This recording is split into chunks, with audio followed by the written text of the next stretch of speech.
پھر نماز کے بعد امام صاحب ہاتھ اٹھا کر دعا کر رہے ہیں، پیچھے سب جو آمین والے آمین آمین، ان کو پتہ ہی نہیں امام صاحب کیا مانگ رہے، وہ بھی نہیں معلوم ان کو، بسا اوقات امام کو خود نہیں معلوم کیا مانگ رہا ہے، کچھ رٹی رٹائی کچھ دعائیں ہوتی ہیں، بس بولنا ہے، عصر کے بعد یہ، مغرب کے بعد یہ، عشاء کے بعد یہ، بس اتنی یاد ہوتی ہے ان کو، اتنا ہی بول دیتے ہیں۔ اور پیچھے والوں کو اتنا معلوم ہے کہ امام صاحب سانس لیں گے تو ہم کو آمین بولنا، رکیں تو آمین بول دینا، اتنا ان کو معلوم۔ اب یہ دعائیں چل رہی ہیں، صحیح کام ہے غلط کام ہے؟ بظاہر صحیح کام ہے، اچھا کام ہے، دعائیں مانگنا، اللہ سے مانگ رہے ہیں، اللہ کی مسجد میں مانگ رہے ہیں، تب یہاں پر ہم کہیں گے دعا عبادت میں داخل، عبادت۔ اب یہ عبادت رسول اللہ صلی اللہ علیہ وسلم نے جیسے کی ہے، ذرا اس طرف نظر کیجئے، کیا رسول اللہ صلی اللہ علیہ وسلم نے کبھی کسی نماز کے بعد، بولتے ہیں یہ وہابی جی دعا نہیں مانگتے، لوگ اللہ کچھ نہیں مانگتے اس لیے دعا نہیں مانگتے، اب نماز پڑھے سے کیا کی، لیکن دعا نہیں مانگ رہے ہیں تو بولتے ہیں دعا نہیں مانگتے لوگ۔ پھر اس پر جو ہے امام صاحب اگر فاتحہ کہیں گے تو بولے فاتحہ کو بھی نہیں مانتا جی، مر گیا مردود فاتحہ نہ درود، ایک ٹیگ لگا دی، سوچتے نہیں کہ اس کا ریفلیکشن کہاں تک جائے گا۔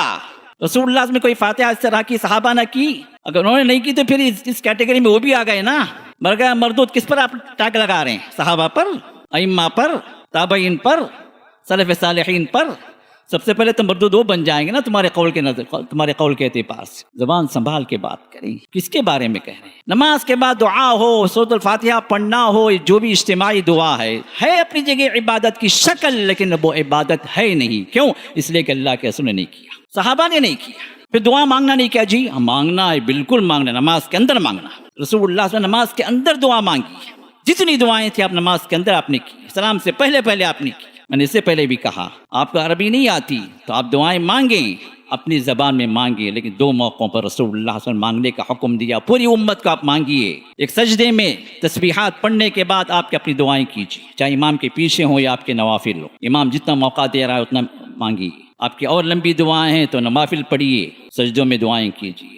اور دوسرا موقع اتحیات پڑھ لیے، درود ابراہیم پڑھ لیے، اس کے بعد پھر سلام پھیرنے سے پہلے جو وقفہ ہے، جو دعائیں معصورہ کے تو ہم ربنا آتینا پڑھتے ہیں، کوئی ربنا اغفر لی پڑھتا ہے، کچھ خاموش بڑھ جاتا، خاموش نہ بیٹھیں، اپنی دعائیں کیجیے۔ جو دعائیں قبول نہیں ہوئی اب تک سالوں سے مانگ رہے ہیں، کیوں ہم غلط وقت پہ مانگ رہے تھے، بدعتی انداز میں مانگ رہے تھے، ہو سکتا ہے اس وجہ سے قبول نہ ہوئی ہو۔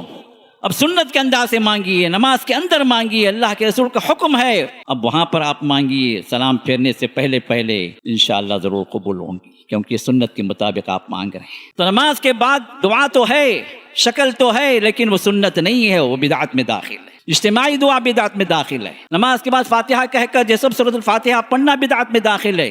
اب بولیں گے عبادت کو بھی بدعت بولتی جی، نو ہاں، کیونکہ عبادت نبی کے طریقے پر ہو، آپ نے فرمایا علیکم بسنتی، تم پر لازم ہے میرے سنت کو پکڑو۔ میری سنت کا مطلب ہے ہمارے پاس کچھ چند اعمال ہیں جی، یہ سنت جی، میٹھا کھانا سنت جی، ہاں وہ فقط سنت یاد آ جاتی ہے، بریانی کھانا فرض، میٹھا کھانا سنت، اس لیے بریانی کے بعد میٹھا ڈھونڈتے ہیں جی، بریانی میٹھا نہیں کیا پوچھتے، یہ سنت جی، ہاں یہ سنت یاد آ جاتی۔ نبی کا ہر طریقہ سنت ہے، نبی کا ہر عمل سنت ہے۔ کبھی ہم نے غور کیا یہ نمازوں کے بعد کی دعائیں، یہ فاتحہ، یہ بھی آپ بظاہر اس کا عبادت سمجھ رہے ہیں، لیکن نبی کے طریقے کے خلاف عبادت، نبی سے ثابت نہیں، نہ صحابہ سے ثابت۔